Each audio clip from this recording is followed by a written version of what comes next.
Привет, городские! Сегодня мы попытаемся ответить на вопрос, старый как мир. Неужели новая часть Assassin's Creed будет такой же душный, гриндовый дрочильник, как и прошлые части серии?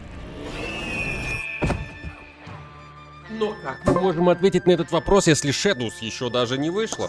Очень просто. К счастью для нас, Ubisoft давно решила, что ее игры должны быть похожи друг на друга, как две капли воды. Так что сегодня мы погрузимся в три самых свежих мира Assassin's Creed: удивительный Древний Египет, мифическую Грецию и брутальные саги викингов. Миража не будет, так как он меньше всего похож на выходящую скоро Shadows. Поиграв в Origins, Odyssey и Valhalla, а также внимательно изучив трейлеры Shadows, мы попробуем выделить ключевые моменты серии. Какие из них действительно работают и украсят новую часть, дав ей шанс понравиться геймерам, а какие станут последним гвоздем в крышку гроба Ubisoft, который уже и так балансирует на грани банкротства. Честно говоря, сам я охладел к Assassin's Creed еще после третьей части. Немного побегал там, чуть-чуть сям, и понял, Ubisoft слишком увлеклась копированием себя. Но именно поэтому изучить последние игры было особенно интересно, чтобы понять, какие фишки и механики из тех, что появятся в Shadows, действительно заслуживают внимания. Это не значит, что мы не будем ругать эти игры. Еще как будем, но наша главная цель — со всех сил попытаться заинтересоваться хоть чем-нибудь в этих безумно красивых гриндовых дрочильнях. Давайте же не будем затягивать и начнем с последней попытки Ubisoft оживить свою самую популярную серию игр.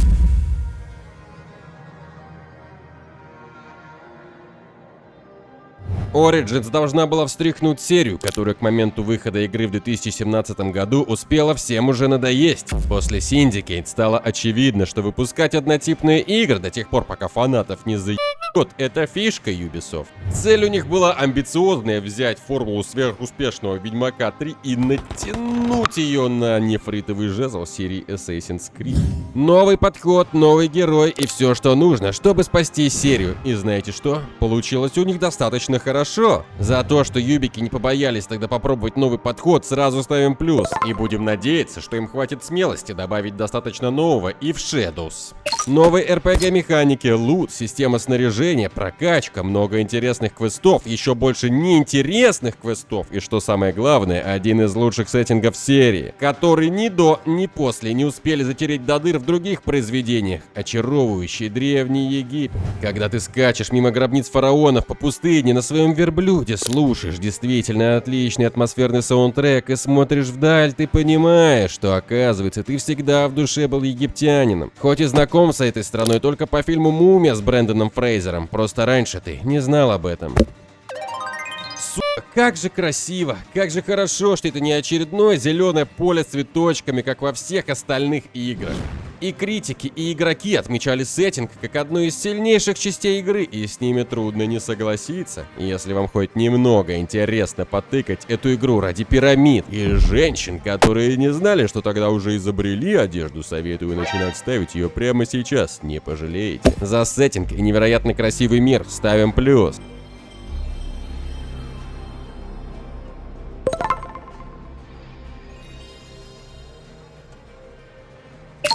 Ubisoft, если постараются, умеют делать интересных персонажей, что они не раз доказывали в своих игровых сериях. Сейчас мы разберем героя Origins, чтобы показать вам, что у Юби есть навыки, чтобы сделать новых персонажей из Shadows, Нао и Ясуки драматичными и интересными.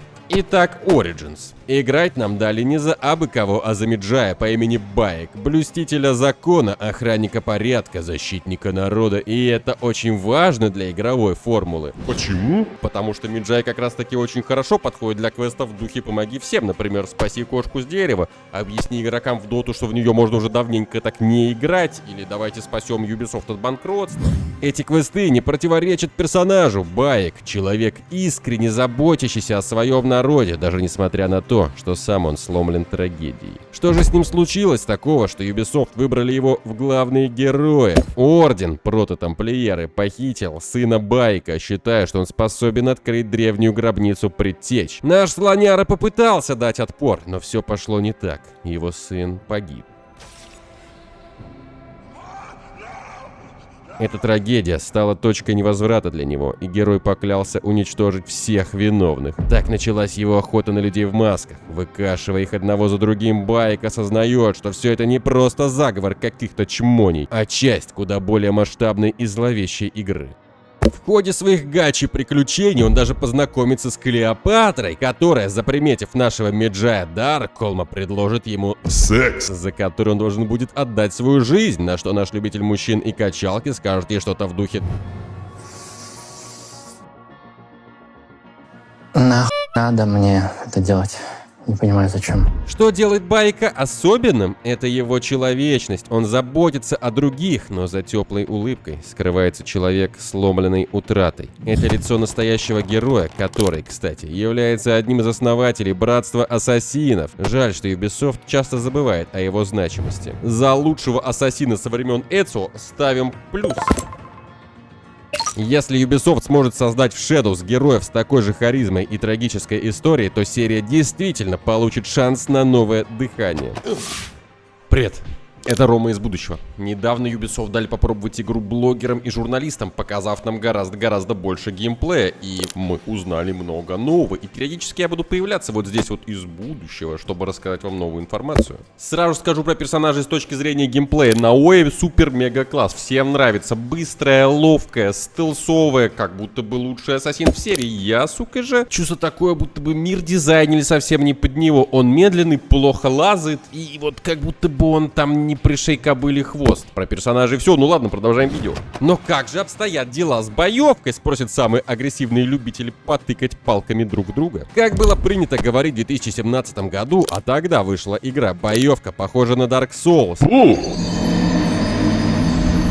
Сильный удар, быстрый удар, блок, парирование, перекаты и даже разного рода суперудары. В общем и целом, игроки боевку приняли хорошо, отмечая, что она привносит глубины в геймплей. Конечно, если вы играли в Elden Ring или Ghost of Tsushima, то местная боевка покажется вам просто закликивательной. Но для того времени это был большой прорыв, так что, в принципе, за боевку ставим плюс, особенно учитывая, что в следующих играх ее продолжат развивать. Но об этом поговорим дальше.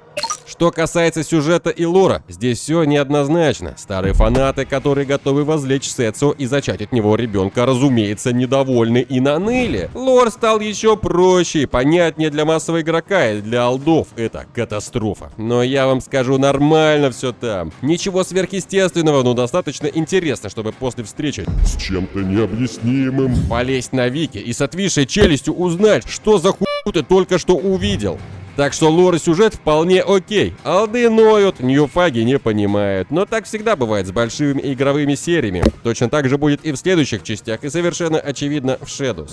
Потому что мы знаем о серии и видели в трейлерах новой игры, можно смело заявить, что попытки сделать интересных персонажей, очень красивый игровой мир и разнообразную боевку будут и в новой игре. Так что ж там по минусам-то? Ну минусы-то давай уже называй, хватит хвалить, что по минусам? Грин! Триллиарды злоебучих вопросиков на карте для игроков с ОКР, которые не могут лечь спать, если карта игры не пропылесошена, а ачивки не выбиты. А также частая необходимость повышать левел, выполняя сайд-квесты, если хочешь суметь убивать врагов в сюжетном квесте. Ведь по версии Origins вот так выглядит самый сильный Меджай, а вот так выглядит самый слабый босс в игре. И сюрприз-сюрприз, если он хоть на пару левелов выше тебя, ты не сможешь убить его скрытым клинком. Такие дела, качайся, сучонок. Ты сам купил игру от Ubisoft, тебя никто не заставлял. Лично я считаю, что именно вот такой подход по рассыпанию всякого однообразного говна по карте с целью создать видимость большого количества контента — это рак игр Ubisoft. Я советую вам не пытаться закрывать все подряд, играйте только в те квесты, которые вам интересны. Основной сюжет? Отлично. Пирамидам передать привет? Обязательно. Раскрыть пару загадочных убийц в сайдах? Ну давайте 2.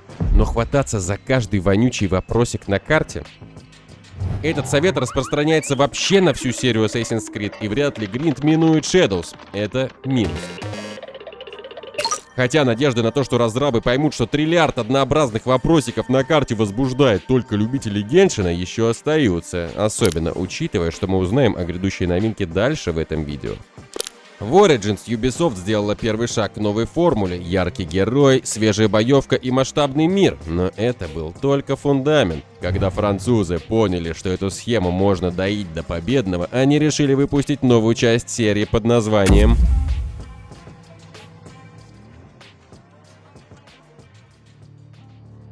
Карагаса, моего мужа, трудности. Он не может утолить мою жажду утех. Но он мне дорог. Не описать, как мне хорошо с ним. И не надо.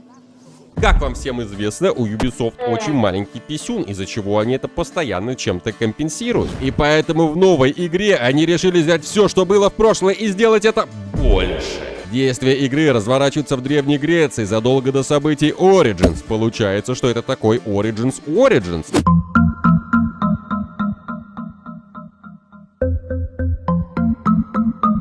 Давайте сперва пройдемся по не столь значимым изменениям, которые перекочуют в Shadows. И я советую вот тут вам смотреть внимательнее, ведь Shadows делает та же команда, что делала Odyssey. И вопреки тому, что Одиссея считается самой слабой игрой мифологической трилогии, я постараюсь дать вам понять, что такого классного Ubisoft Quebec могут привнести в новую игру. Пошла жесткая война, боевка великолепная. И даже ни капли, не как будто бы из Бэтмена. Игра стала еще РПГшнее и ведьмакове. Во-первых, это новая система снаряжения. Теперь броня — это не просто скинчик, как в Origins, а действительно броня со своими статами и перками. Прям как в Ведьмаке. У нас даже есть возможность прокачивать собственный корабль и его команду. Но поскольку в Японии фокуса на морских сражениях, кажется, не будет, мы будем игнорировать эти аспекты. Но кое-что важное все же вытекает из менеджмента корабля, что появится и в новой игре. Это возможность нанимать рекрутов и призывать их на поле боя.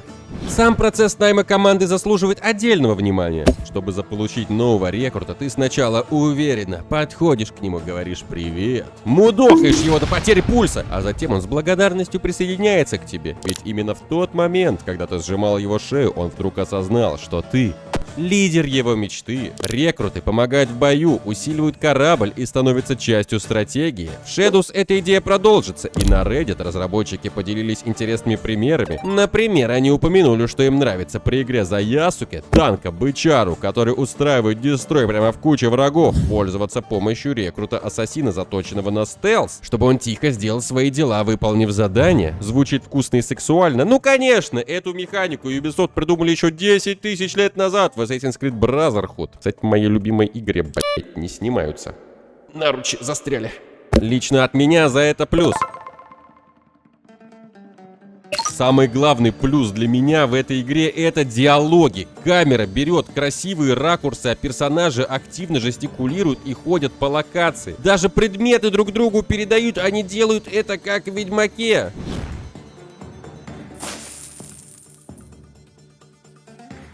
Все это делает их невероятно живыми и создает здоровое, такое как долг Ubisoft перед инвесторами, погружение. Не помню других игр, где это было бы исполнено так же круто в визуальном плане. Диалоги не только красиво поданы, но и дают выбор, который влияет на сюжет. Например, когда Кассандра встречает своего отца, спартанского полководца Николауса, чтобы узнать, на кой хуй он скинул ее и ее брата со своими корешами со скалы. Можно праведно разозлиться и убить батю, тем более за это дадут денег. А можно просто покричать на него и получить ответы. Это реально работает на погружение, давая возможность самому решать, насколько ваш персонаж добрый или отбитый. Это плюс. А также вместе с диалогами хорошо работает новая фишка, направленная на мотивирование игроков на эксплоринг режим. Исследователь. В процессе съемки я подумал, что фиолетовый цвет на фоне мне не нравится, будем на синем сидеть теперь. В этом режиме тебе не будут указывать точное местоположение цели на карте. Вместо этого ты должен сам понять, куда тебя ведет квест, анализируя подсказки, полученные в диалогах. И почему я так сказал, как будто будет что-то еще? Получив их, ты исследуешь карту, чтобы вычислить точное место. Это несложно, но невероятно интересно, ведь теперь процесс шароёбства по миру игры выглядит гораздо более иммерсивным и интересным. Судя по тому, что мы можем видеть в трейлерах, эта фишка останется и в новой части. Это жирнейший плюс. Также в Одиссее изобрели войну. По всей карте базированная Спарта воюет с любителями Геншина Афинами. И мы можем помочь одним или другим в зависимости от своих половых предпочтений. Работает это так. Сначала ты дестабилизируешь регион, убивая бойцов враждебной фракции, сжигая запасы и разграбливая казну, а потом случается массовый замес стенка на стенку. Так вот в Shadows это тоже будет, и насколько мне известно, там эта система будет динамическая, что будет влиять на появление новых лагерей, смену вражеских NPC и, соответственно, сложности и наград за их убийство. Мне это напомнило войну группировок из Stalker Чистое Небо. Кстати говоря, у меня есть отличное лорное видео про оригинальную трилогию Stalker. Оно реально кайфовое, переходи, давай, не пожалеешь. Лично от меня это плюс, но при условии, что боевка будет веселая и сражаться будет не душно. Может быть, элемент военной тактики сделает все это повкуснее.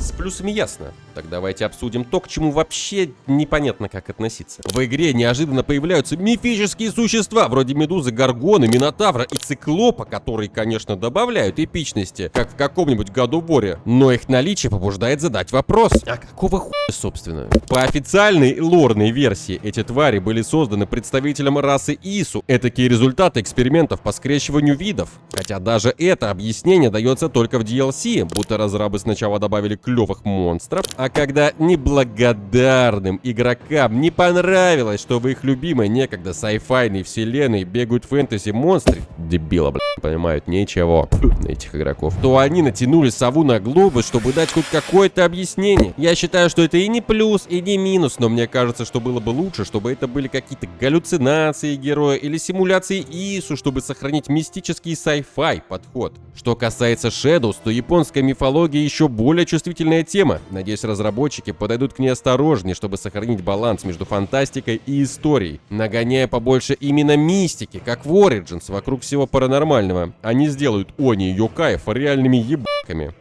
Ну а теперь погнали к минусам, которые наверняка будут и в новой игре. Гринд. Его стало еще больше. Ubisoft вместо того, чтобы сосредоточиться на качестве контента, решила брать количеством. Вопросики на карте будто размножаются, а желание продолжать игру исчезает после десятков часов на их закрытие. Тут жесткий минус, которым надо было бы поводить юбиком по губам. К счастью, разработчики Shadows на Reddit обещали, что новая карта будет компактнее, как в Origins. Так что меньше ненужных локаций и больше приключений на квадратный метр. Верим? Ну все, поверили и хватит, а то еще реально чудо случится. Другой минус, который в свое время вызвал дикое бурление говна. Возможность выбрать главного героя между Кассандрой и Алексиусом. Вроде бы прикольно, да? Повторюсь, мы играем за Кассандру, так как она канон, и за Алексиуса никакого нет смысла играть, так как он не канон. Давать выбор. Ubisoft дает тебе сделать выбор, а потом говорит, что твой выбор неправильный, а ты вообще лох. В Shadows ты будешь играть за двух персонажей сразу, а если ты не уверен, когда и кого лучше выбирать на определенную миссию, будет так называемый режим канона, где все сюжетные выборы игра будет делать за тебя сама, чтобы ты точно прошел игру так, как задумали разрабы. Оказывается, это было ответом на жалобы игроков на нелинейность сюжета. Покажите мне тех людей, которым не нравится интересное в видеоиграх. Ну как так? Если вам не хочется играть в интересные нелинейные игры, ну, идите в PUBG, например. Сюжет и лор, опять же, нормальный. Есть как... Ай, как плохо. Moments, так и... Нихуя как круто. Но людям очень не хватало ассасинов в игре про ассасина. Да, их тут еще не придумали по таймлайну. Если говорить про сюжетку современности, то ее по классике не взлюбили в новой части еще сильнее, чем в предыдущей. Спойлер, так будет продолжаться с каждой последующей игрой. Поэтому разрабы решили, что в Shadows современности будет вообще совсем немного. Вообще, я хочу сказать по игре в целом. Odyssey считается самой слабой из этой тройки игр, и объективно ее есть за что ругать, как и прочие части серии. Я понимаю, что нужно было отобразить, что бегать сложно, я понимаю.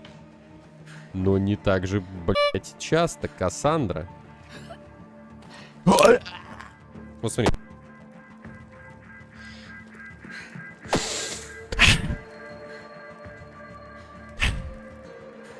Кто саунд-дизайном занимался, найдите его, найдите и накажите. Но субъективно я кайфанул. Может, это потому, что я играл в эти игры с целью найти хорошие аспекты. А может, положительно на моих ощущениях сказала то, что я уже упоминал в прошлой главе. Я прохожу только то, что мне интересно. Я не пылесошу локаций. Поглощай интересный контент, а не писюны боссов Ubisoft за щеку. Правда, придерживаться этого плана будет несколько сложнее в новой части Assassin's Creed под названием...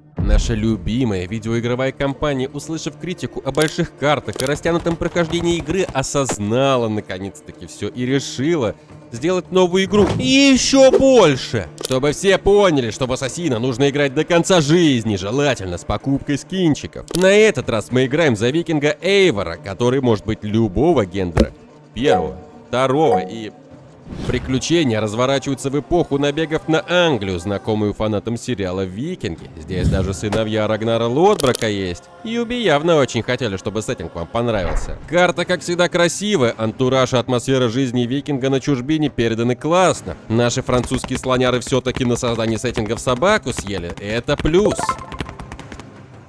Чтобы эта гачи Викинг Фантазия отрабатывала все свои 300 бакс, Юби прикрутили апгрейд боевки. Билдостроение Валхалла — это что-то новое для серии. Огромное дерево пассивных умений, куча активных скиллов. В этой части реально можно настроить персонажа под себя. Хотите танка с 2 топорами? Легко. Лучника-акробата? Да без проблем. А в Shadows к этому добавятся боевые стойки, которые обещают сделать бои еще интереснее. И вот что я скажу: если они реально реализуют эти стойки, как в Ghost of Tsushima, то боевка может стать лучшей в серии. По словам журналистов, боевка все-таки не так хороша, как в Цусиме. За боевку, которая делает игру еще интереснее, однозначно плюс. А что насчет стелса? Спросят бывалые фанаты Assassin's Creed. Они вернули социальный стелс, пацаны. Все как в старые добрые. Накинул капюшон, и ты уже не Эйвор-убийца, а просто очередной монах с торчащим из рукава скрытым клинком.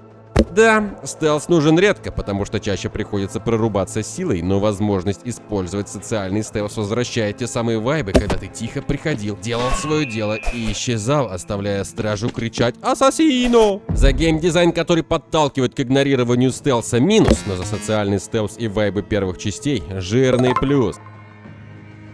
Социальный стелс вообще будет. Это снова я, Рома из будущего. Социального стелса не будет. Вашу мать. Раз со стелсом все неоднозначно, но есть хорошая боевка, то надо бы и иметь возможность пересчитать кому-нибудь зубы, верно? В игре есть возможность устраивать набеги на миленькие, невинные, еще никем не разграбленные, девственные английские деревушки без регистрации и СМС. Обносят церкви, вырезают стражу и буквально сжигают дома. Есть два типа набегов. Обычные, как описано выше, и сложные тактические или сюжетные. Последних нужно выбивать двери тараном, сражаться с местным гачи-лордом и выполнять дополнительные задачи. Эта механика, похоже, является смесью мореплавания и войны из Одиссе. Что из этого перекочует в Shadows, предсказать сложно, но я полагаю, что многослойность набегов явно повлияет на то, как будет работать система динамической войны в Shadows. Так что за набеги плюс, но предупрежу, они могут заебать. Сайд-квесты также получили заметный апгрейд. Конечно, классических «подай, принеси» все еще хватает, но уникальные и местами безумные квесты добавляют игре юмор и атмосферу. Например, есть задание помочь семье викингов заняться сладкой любовью. Оказывается, у мамы викинг не увлажняется лоно без пыла битвы, а у папы викинга не стоит топор без огня горящих деревень. Твоя задача — разнести и поджечь их хату, чтобы они могли сделать свое грязное потное дело. Тут даже есть подземелья с головоломками в стиле Принца Персии. Видно, что французов спустили с поводка, и они запихнули в игру вообще все, что смогли. Эти задания не просто способ поднять экспы, а еще и элемент, который добавляет игре атмосферу, юмор и разнообразие. А учитывая компактность новой карты в Shadows, можно смело предположить, что интересные побочки в новой игре будут встречаться гораздо чаще. Жду квесты С эпизодом на пляже. за качество побочек. Жирный плюс. Во время набегов вы выносите из английских поселений разнообразные ресурсы, чтобы потом, как настоящий талантливый бизнесмен, вложиться в какое-нибудь говно свое поселение. Да-да, это больше не Ассасин, это уже Sims какой-то. У вас будет собственная деревня, которую можно развивать, кастомизировать и использовать как хаб. Эта фича добавляет ощущение дома и базы, что я всегда лично ценю в играх. Чаще такое, конечно, встречается в выживачах, но и здесь работает неплохо. Поселение становится точкой возвращения и местом, где можно проапгрейдить свою команду для набегов или оружие. В Shadows эта механика разовьется и появится возможность выбора расположения здания, а может быть даже их размера и внутреннего убранства, пока толком непонятно. Кому-то это покажется лишним в игре про ассасинов, но если представить себя лидером ордена, которому нужно развивать базу, все выглядит вполне уместно. Лично меня такая фича интригует. Плюс. В этом вашем поселении вы сможете сделать то, о чем всегда мечтали. Да, это то самое, ребята, вы наконец-то сможете создать собственного Йомс-викинга. Что? Вы не мечтали об этом никогда? Даже не знаете, что такое Йомс-викинг? Ладно, я сейчас объясню. Ubisoft, страшно преисполнившись своим всезнанием игровой индустрии и величием, подобно Одину, решили, что могут вообще все, и поэтому ключевую фичу серии Dragon's Dogma. Там у вас были пешки, NPC-напарники, которых могли нанимать другие игроки, чтобы те помогали им в приключениях. Valhalla сделали то же самое и назвали их Йомс-викингами. Только работает это гораздо хуже, чем у Capcom. Эти ребята могут быть рекрутированы другими игроками для участия в их приключениях, а вы получите награду за их использование. Будет ли такая фича в Shadows, пока не ясно, но судя по наличию механики рекрутов, о которой рассказывали в трейлере, именно таких молодцев, скорее всего, мы будем использовать на поле боя. Фича концептуально очень крутая, но здесь она реализована уныло, поэтому плюс-минус. Неужели кто-то сказал минус? Главный минус Valhalla. Она словно пыталась стать игрой века, угодить всем сразу и запомниться надолго. В итоге она уселась даже не на 2 стульях, а на 69. Контента много, но качество далеко не всегда соответствует количеству. Однако это еще полбеды. Главная проблема то, что у игры нет фокуса. Вот спросите меня, о чем она была игра, и я не знаю, что ответить. Ну, о викингах, наверное. Раньше все было проще. Origins — это Египет, RPG-механики, истоки братства, Odyssey, Греция, морские сражения, улучшенная боевка. А Valhalla — строительство, недогвинт, сбор ресурсов. У меня тут сейчас написано что-то, подожди. Гринд, захват территорий, социальный стелс, сюжет про богов, гринд, рогалик, рыбалка. Я уже упоминал гринд, да? Какая главная фишка у Valhalla? Ее нет. Просто куча всего. Но... если честно, это не мешает игре быть интересной, она все равно хорошая, особенно если ты любишь игры с миллиардом маркеров и готов чистить карту месяцами. Но если тебя это не торкает, лучше сыграй в Origins. Байк просто лучший.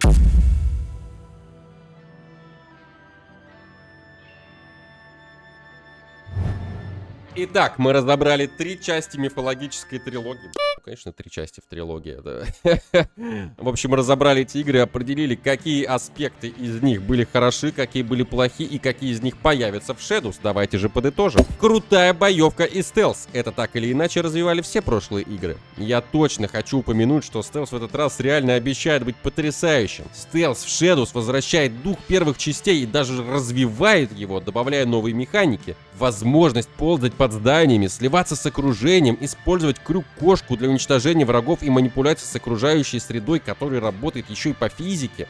Темнота станет реальным укрытием. Гасите источники света, скрывайтесь в тени, подвисайте под потолком, как ассасинский Человек-паук. Эти элементы делают стелс по-настоящему интерактивным и возвращают серию к ее корням. Билдостроение и активные скиллы. В Odyssey и Valhalla юбики сделали шаг в сторону RPG, добавив огромное древо пассивных умений. Каждый уровень — это новый шаг к вашему уникальному стилю игры. Теперь билдостроение стало настоящей механикой, а не просто набором статов. Динамическая война и захват территорий, которая перекочевала прямо из Odyssey и Valhalla и станет еще круче в Shadows. Динамическая система войны обещает менять силу, фракции, сложность противников и награды.